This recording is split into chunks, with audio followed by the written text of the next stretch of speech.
everyone, I'm Emma, a certified dog trainer. And I'm Kirsten, a certified dog behavior consultant. And this is Dog Chats. Join us as we chat about dog behavior, having fun with your dogs, and building relationships. We will offer practical advice and a bit of humor. Welcome to episode 21. We're going to chat about dogs with some special needs and the magic they bring into our lives. So, Emma, what does it mean when a shelter advertises a special needs dog? Well, it could be a dog that's blind, deaf, maybe has a leg that's amputated, a medical condition. It could even be some behavioral issues Like like separation separation anxiety. A lot of those dogs can be overlooked in the shelter environment, but we think it's worth checking them out and taking a look. Yeah, because you don't have to have special skills necessarily to adopt a dog. No, I've worked with some dogs that are deaf and they adapt really well. I have a family that does the sign language with him, and he knows all of that, which is wonderful because we're so expressive anyway with our bodies. We're teaching the hand signals anyway. Yes, we are. Yeah, so the point is you don't have to be a highly skilled dog trainer to be a mom or dad of a dog with special needs. A lot of rescues and shelters will offer you support for the dogs with special needs and what they will need when they come to your home. And some of the good shelters and rescues, right, will offer or actually require that if it doesn't work out, if the challenge of the situation is too difficult, that you bring the dog back to them. And I think that can help too. I think it can help for adoptions, but also help ease you that you're going to give it your best effort, but you have that option to bring the dog back. And I think that's a really lovely thing that some of the rescues offer. And then there's some shelters that actually, for elderly dogs that may have medical problems, will have a setup where they can pay for medication or whatever that is for the rest of the dog's life, which can really help with those elderly dogs to go into homes, and you don't have that cost of the medical bills, which can really help. So we're really happy today to have Lizzie and Roger with us and their dog Scout. And we're just going to find out a little bit about how Scout came into their lives and then a little bit about Scout because he's pretty amazing. Welcome, first of all, to the podcast. We're glad to have you here. Thank you. Great to be here. When you started your search looking for a dog, what was that like? Were you looking for a big dog, a small dog? Yeah, I think we were open to any dog in concept, but we did a bunch of research, learning about different breeds and what their propensities are. We live in a condo. We don't have a yard, so we were really concerned about not getting a dog that needed more space than we have. And we also have neighbors close by, and we wanted to make sure we didn't get a dog that barked a lot. We thought these were all things you could control for.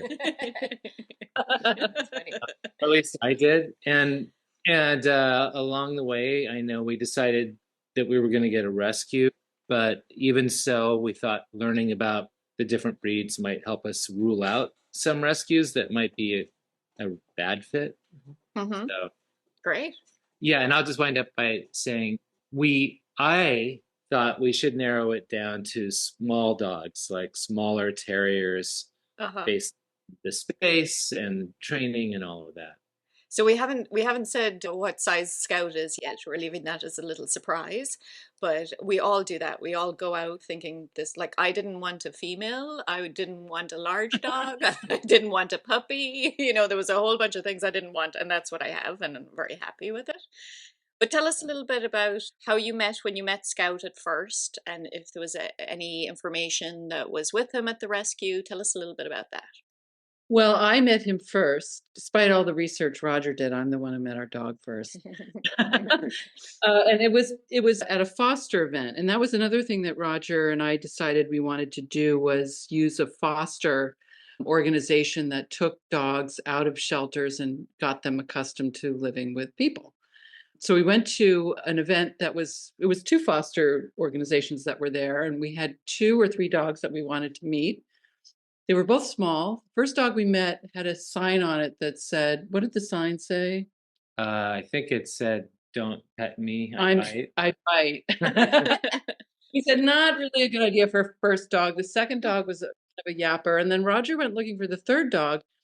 And the night before, we had seen a dog and met a dog, and it was a pit bull. It was advertised as a terrier.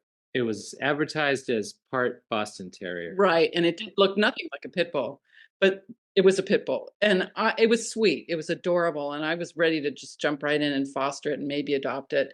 It was big, heavy, tons of energy. Roger rightfully said, let's wait. But then I saw Scout, who is part pit. And I thought, well, that other pit was so cute. So I went over to Scout. Nobody was with Scout. He looked agitated. And I remember thinking to myself as I looked at him that he seemed different. Now, in retrospect, he was probably not focusing because he's blind. Everybody is blind, Yeah. or mostly blind. And so I sat down. I didn't pet him, and I spoke with his foster. And she immediately told me he was blind. That she was kind of upset that she had to foster a blind dog, but it turns out he was a breeze. And that's kind of what sold me, that he was an easy dog. He was good for first-time dog owners. He didn't bark. He doesn't get into things. He doesn't chew things. And that just may be because of who he is. May not have anything to do with the fact that he's blind, but all of those things and his kind of confidence, despite the fact that he seemed vulnerable, sort of appealed to me. So before you met Scout, had you thought about adopting a special needs dog? No. As a matter of fact, if you had asked us, I'm sure we would have said definitely not, because we just, I don't know, we're kind of cautious by nature. We would never jump into the deep end on something like that, Yeah. or what seemed like the deep end. Yeah. Right. When in fact, it's not at all the deep end. Yeah. Like, yeah. And did you then, because it was a foster organization, did you say we can foster, or did you go straight to adoption when you made that decision? Straight to adoption. Yeah. And what struck me as odd was Roger sat down next to me. He hadn't yet met the dog, and he was sold immediately. And I don't know if that happens to everybody, but I think maybe because he was sort of anxious, yet he still wanted to know about us. Mm-hmm. He didn't shy away from us, and I felt like that was a good sign. Yeah, and you hear that a lot, that people just make connections. Like it's just like, yeah, that's it. Yeah. That's the dog. And imagine that from his perspective, from Scout, being a foster adopt situation like that. Sounds like there were a lot of people, a lot of Oh dogs, yeah. and yet he Anxious. was still resilient. And able to Yeah. connect with you, which is Amazing. awesome. Yeah. Yeah. I was just curious. So, did you bring him home that same day, or did you have time to do some research and? We wanted to, but they wouldn't let us. They had a policy where you had to attend a leash training class that they have they bring the dog there to meet you again, Okay. and then you do the class with the dog, and then you're allowed to adopt it. I don't think it's supposed to be a test, but I think secretly It's a Yeah, very, very smart way to Yeah. kind of keep an eye on what's going on. Yeah. At most least it's an definitely. impulse control test, right? Yeah, You know, yeah. like, for it also, humans. yeah, and they required that we had a bunch of things like a crate and mostly the crate. So we weren't prepared for that anyway. We needed the day to go Get get all all the the stuff things. together and be ready for the leash training, which was the next day. And then I think, We took him home that day. Yeah. We went back to the shelter to do all the paperwork, yeah, Mhm. and then took him home. And the foster was with us, and the kennel worker, he came out, and Scout hadn't seen the kennel worker in months. And Scout immediately ran up to him. Oh. They sort of hugged and greeted each other. And he was the one who had discovered he was blind when he was brought into the shelter. They didn't know he was blind, and he said, hey, I think something's up with this dog. He's running into things. He's not focusing. And that's when they discovered that he has what's called progressive retinal atrophy. How great it was too that he was in a foster home, because you got some really good information about what that person was seeing with him. Yeah, and the foster was with us on the leash training, so she would tell us what words she was using to help him avoid, running into rose bushes or rocks or things like that, and that was sort of an indicator of how we could develop our own kind of language, which Roger will go into detail with because he's the primary trainer. And did the rescue themselves, did they give you any support stuff for taking a special needs dog home and what to Oh. expect? No, not in terms of special needs. They definitely had materials developed that were just about adopting in general. And I've since learned about the 3-3-3 rule, but Mm-hmm. their stuff I think was, I feel like their numbers were slightly different, but it was all about not trying to overwhelm the dog with love at first, and Which went out the window. we were pretty good. I was not. Oh, that's what it's all about. So, how We did you modify your home, or did you have to do anything? Well, no, we didn't really have to do anything. I thought we would, but he was very good Mm. at sniffing things out and using his nose to kind of, know that something was there.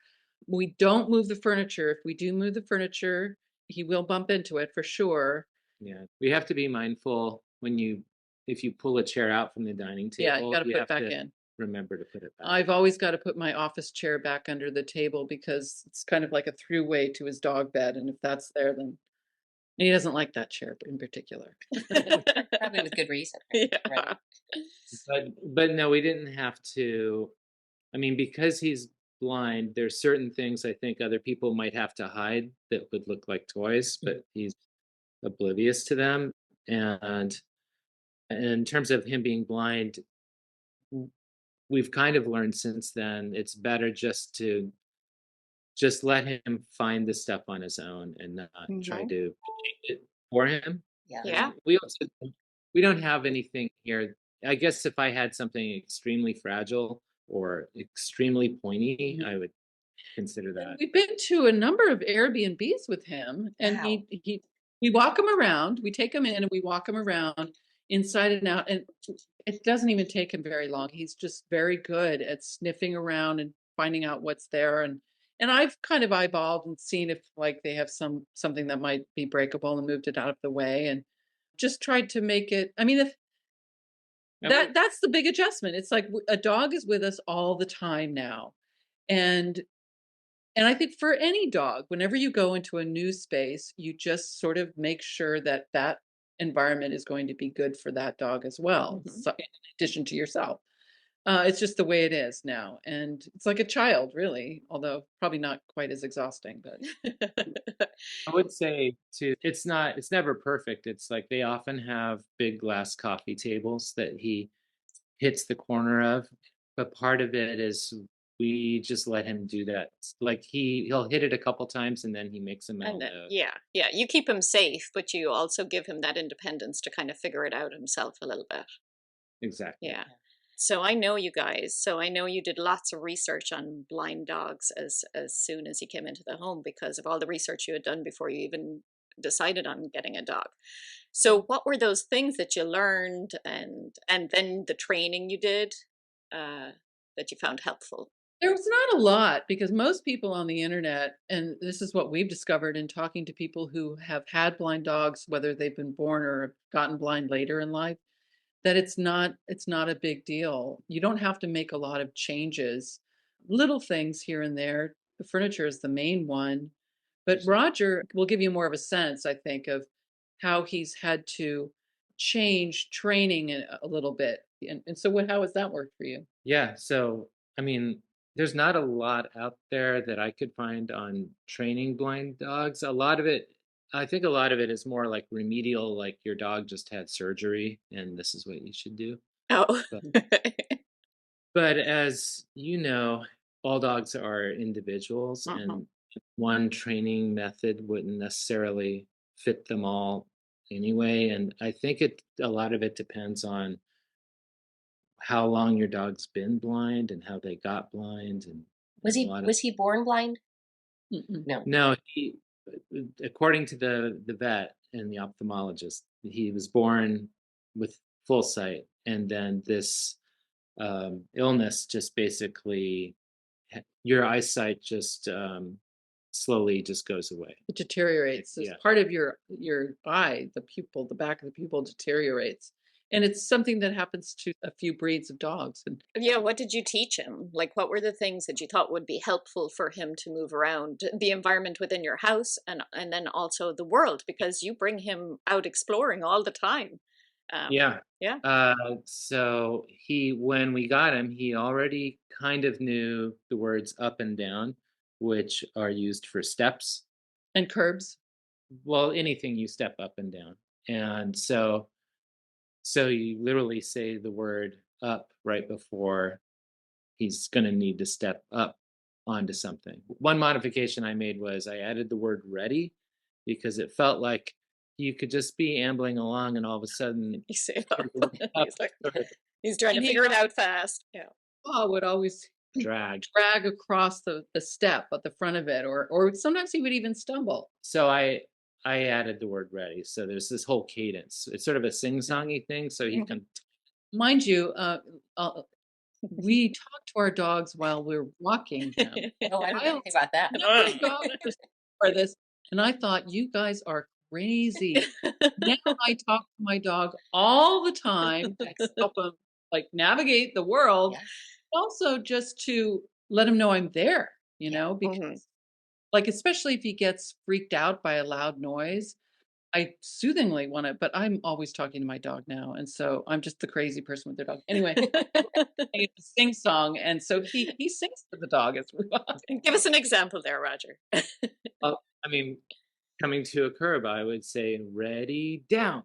Uh, I also try to make it fun and exciting. And Uh-huh. the more playful my tone is, the more playful he gets Yeah, off the yeah. curb. Yes.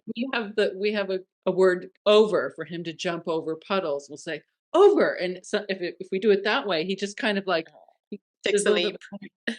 He's ready to go. Right. There's about 10 or 12 commands that are all about navigating the Mhm. world. And it's just been really fun to teach him. And a lot of them have to do with saying a word at the right moment over and over until he knows when he hears the word, it's going to have it All the means he's, repetition. Yeah. and it means, like, for instance, the phrase watch out. So I would just let him walk into some of the softer bushes in the neighborhood Yeah. without trying to save him. And I would say, watch out. Because, like if he's going to step into something dangerous, you want to hold him Warn him. back, Yeah. Yeah. prevent it. But to train him on some of this stuff, I was learning to just let him encounter it and then say the phrase that goes with it. I And love then that. just learn. How amazing. You guys, Yeah. honestly, for first time, I mean, like, did you have a dog when you were younger, Roger? I did as a As a kid. kid? But like for adult first time dog owners, like you guys are amazing. Honestly. Honestly. The Well, I think Inspiring. that's part of the thing. I'm very objective about it. I mean, and this it was almost like bringing an infant home. I mean, I knew nothing, nothing. Thank God for you, Emma. You were our lifeline. We were looking at text messages today, looking at like the history with you. It's like, do you have time for a 5-minute phone call?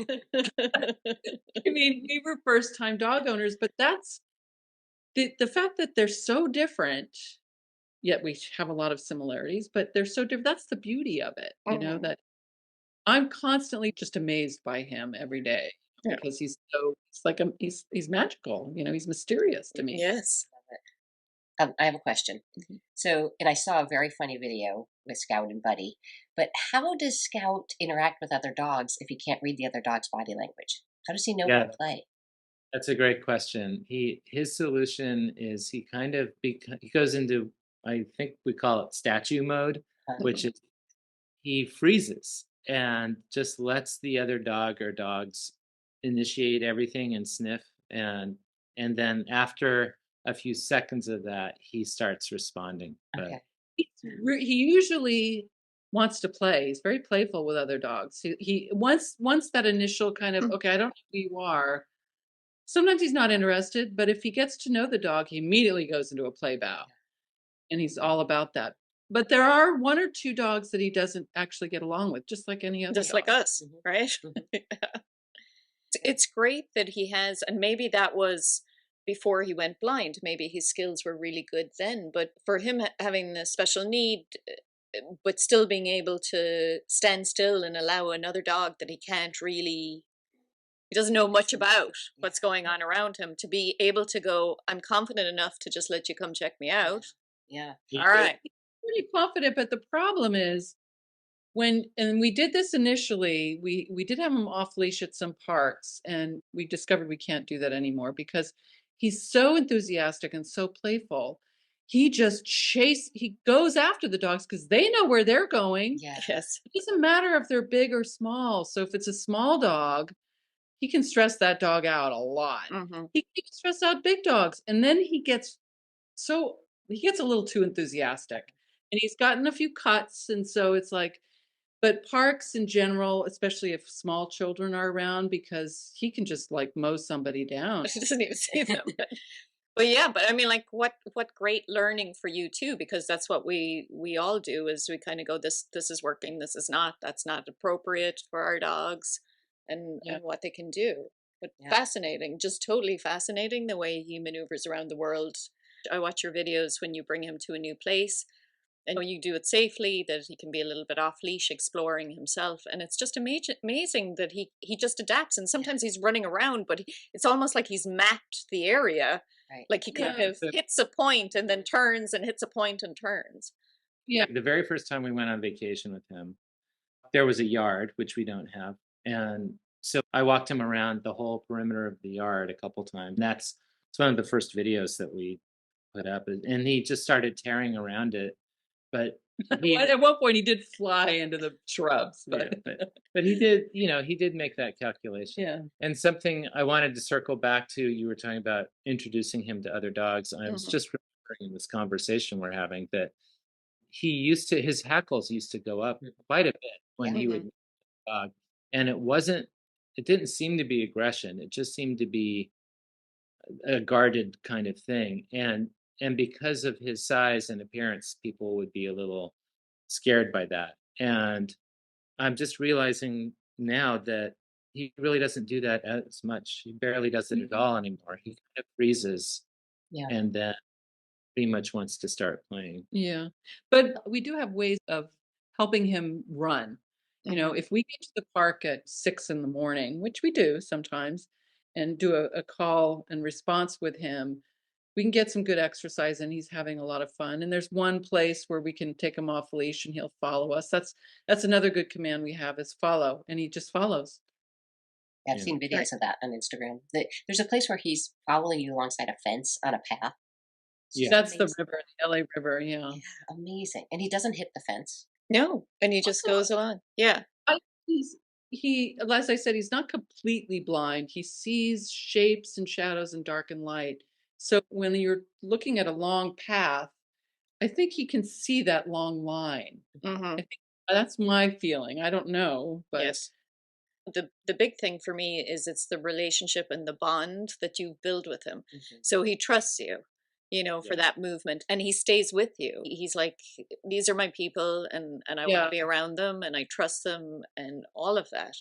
And so yeah. I want to get to the part of how you've changed your lifestyle a little bit now that you've got a dog. Because I see, like, you've changed the back of your car, Roger, for his setup. And Some of the house rules have recently, changed, yeah. the house rules have changed. I've seen the dog lying on a cushion on a couch. On the bed, on the Yes. bed. Yes, that you said, no, no, no, no, no, no, that won't happen. Oh, I know. And I mean, I'm such a hypocrite. It hurt when I was not a dog person. Oh my gosh. And now I'm a dog person. And now I'm engaged with my dog, uh, which is kind of a funny thing because the bed is positioned in such a way that he can kind of get a running start and then leap onto the bed. And he really gets a lot of joy because he knows where the bed is, and he can just kind of, I'm going to come in and join you in bed. But you can't really overexcite him, or all of that sort of distance, height, all goes out the window. Interesting. We were all excited for him to join us after his breakfast, and he went smack right into the footboard. Oh, But then he just sort of like sits there, and then Roger immediately got up and was like, "Come on, let's do it this way." And he got him back up on the bed, making sure he jumped so he Yes. wouldn't feel like he couldn't do it. nice. But yeah, And you're so right. what was the transition to the couch? That's what I want to see. And the pillow under his head. It was all me. It was all me. I mean, I'm the one who I can't. He's just adorable. I can't. He is. He's absolutely. And we'll put some pictures of him up Yeah. in our Instagram too, because he is so Oh. adorable. No, I think you might have been away, and I wanted to have him. I love having him here when Roger's not here. Yeah, it's nice It's a to great that companion. Yeah. So, Roger, you go out on some fun trips with your car, and when you got the car, you kind of set it up to make him comfortable in the back so he could come with you. So, tell us a little bit about his adventures with you. Well, I have an old classic sports car that I was rebuilding before we got Scout, and I didn't plan on having a dog in the car. And, and I kind of got the car and Scout. I got the car finished and Scout kind of at the same Yeah. time, in within a week or two of Mhm. each other. And after a while, we started taking Scout out in our other car, and I don't. We introduced him to the Porsche, like, far away from the house. Oh yeah, We because it's brought so him loud. it's so loud. Yeah, so So yeah, that's you right. started it, and I walked him over to the Porsche while you were in the Porsche, like, trying to get him to recognize you, and then you turned it off and turned it on again. It was easy. He got in eventually that Yeah, time, and then you took him for a ride. yeah, The but rest then is history. so well, the card it's really small in there, and because of his size, he doesn't fit that comfortably in the passenger seat. So I had to make a more comfortable bench for him. Hmm. And I have a good friend who has a workshop, and so we just I designed this special bench that fits perfectly into the back of the car, and it's removable. And my buddy helped me build it, and it just nestles in there. And it just so happens that the back of the car is the exact size of a standard dog bed, 60. Wow.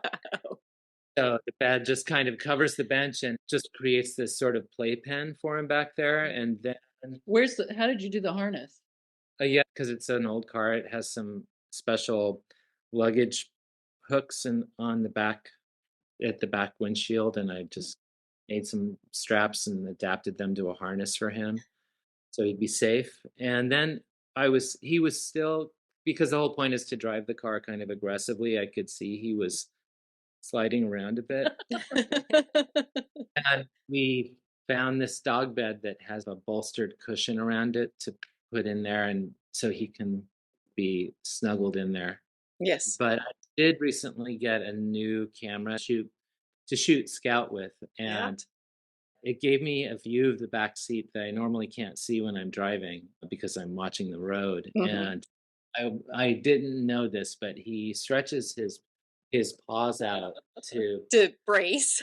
Yes. so I say that to my And I dogs do, too. and the I French say, yeah, I say, hold on when I'm going around a corner, and I can see them yeah, kind of putting the pressure down on the front how legs. funny. that's funny you say that because I do say something to him before curves, and I never really knew if he was if it made a difference to him, and I Mhm. still it does because I mean where I drive there's usually so many curves it probably seems constant to him. Yeah, But yeah. But he seems to love it from just his expression on his face and He doesn't get just, car sick. yeah, wow, that's great. You mentioned the noise of the car. Do you think his other sensory perception is increased? Like, is he sound sensitive? Like, I was yeah, thinking about meeting the other dogs. I wonder if he's He's smelling their clothes. real. yeah, He's a real sniffer, and when Mm, I say real sniffer, we're talking long walks, yeah.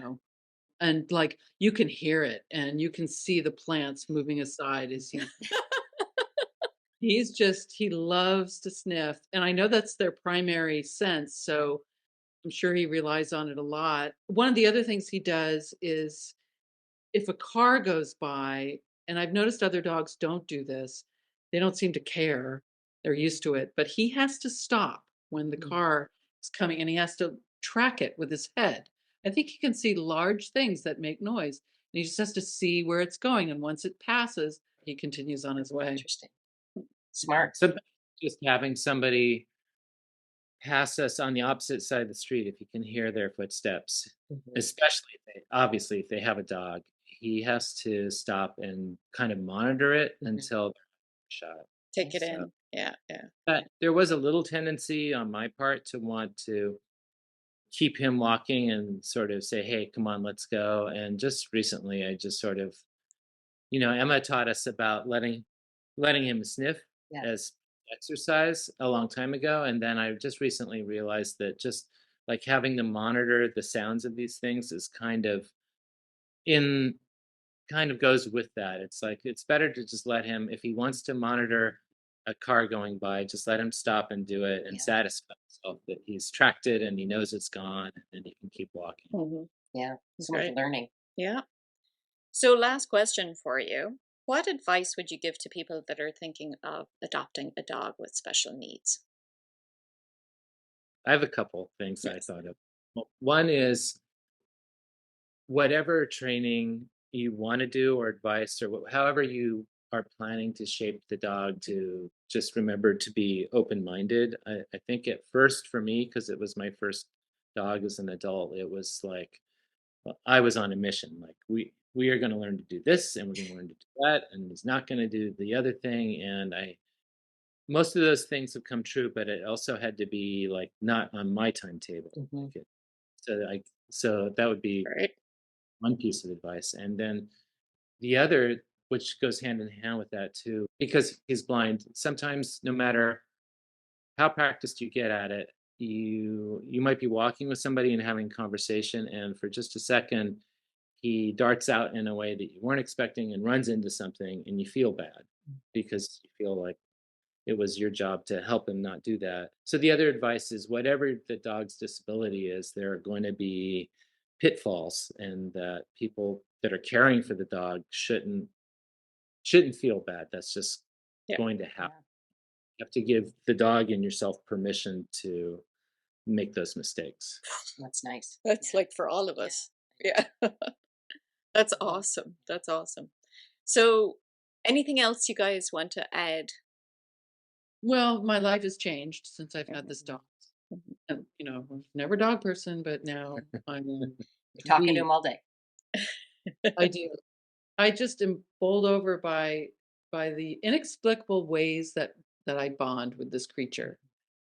I mean, I look at him and I go, "Oh, you're smiling at me," and then he looks does something with his face. Like, I'm like, "No, you're a dog," and then it's like, oh. It's just like back and forth and a mystery and magical and he's we're lucky, Mm-hmm. So He's Yeah. he's So is a he. super dog. Yeah, definitely. Great match. Roger, when you're out in your car and he's out there on adventures with you, and sometimes at home on the couch on the pillow sleeping, you have that on Instagram. So just tell us where we can find that. Yes. So it's at Roger, Roger, snaps, like snapshots. So Oh my Roger gosh! I thought your last name was Snaps. I'm not kidding. Roger Snaps. about nothing. And that's all one word, right? When it's on there, right? Yeah, perfect. And We'll put that in the everybody show should check notes. that out Yeah. because there's such amazing video of Scout. Scout we can see right now because we're on Zoom, and he is so adorable. And he's Pity, and what else? What else is? Of course we had to have his DNA Yes. done. Okay, so he's you say it because you know better. He's Ostrasher Pitsky Cheesehound. Oh, yeah. Everybody's like, "What breed is he?" And we were like, "He's pretty much a cheese hound." But then like, what? Then we thought they're going to actually think we're serious. They're going to say, "Well, what's a cheese hound?" Yeah. Or what kind of cheese? And we'll be like, "It's an Ostrich." Well, I'll just give you Yeah. the real. So we had his DNA done, and so he's Staffordshire Terrier, Australian Cattle Dog, Pit Bull, and Husky. Wow. Wow. Wow. Um, That's Ostrich amazing. Yeah. Ostrich Pittsky cheese hound. I see a lot of pit catalog mixes. Isn't that That's, interesting? yeah. Yeah. Lots in the Central Valley. That's interesting. We think he came from the Central Valley. Interesting. Yeah. Wow. And he has light eyes. Not blue eyes, but they're lighter. They're lighter, yeah, yeah. Well, I want to thank you both for joining us. I'm still so amazed about how much knowledge you have, like Yeah. for a first-time dog owner. It just blows me away. So I just want to let you know. I feel like that was like good life skills advice. I know. Not even about I the know. dog, just for me to It felt like the other way around. Yeah. They were giving us Yeah. information today. So that was really great. So thank you again. You're welcome, and thank you. So We wonderful love your to meet you. Yeah, and we love the podcast. Thank you. Thank you. Thank you guys for joining us, and check out our Instagram this month. We're going to be posting lots of great photos of Scout on his adventures. Maybe a movie of him running around the field. All right, till next time. Thanks for tuning in today, and hope you'll join us for our next episode. You can reach Emma at ecdogtraining.com or on Instagram at ecdog_training, and Kirsten at kwhappydogs.com or on Facebook at kwhappydogs. Don't forget to hit subscribe. See you next time.